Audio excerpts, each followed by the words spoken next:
આજે તું પણ મસ્ત લાગતો હતો.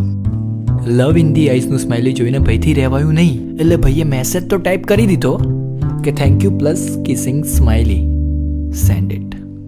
પછી શું? પછી એણે મને રેડ હાર્ટ સેન્ડ કર્યો અને મેં પણ રેડ હાર્ટ સેન્ડ કર્યું. અને પછી એની બર્થડેટથી લઈને હાલની તારીખ સુધીમાં અને મારી બર્થડેટથી લઈને હાલની તારીખ સુધીમાં જે પણ કંઈ થયું એ બધી જ વાતો શેર કરી. પણ હા, પહેલી મીટિંગમાં થાય ને એવી જ વાતો. સારું, ચલ હવે સૂઈ જઈએ.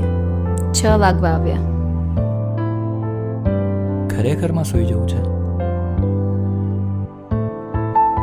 હા, નહીં તો પછી કાલે ગરબા રમવાનો મૂડ નહીં આવે ને. ના ના, મૂડમાં તો રહેવું પડે. સૂઈ જઈએ, ચલ. Good night. Good night. Sweet dreams. Sweet dreams. Take care.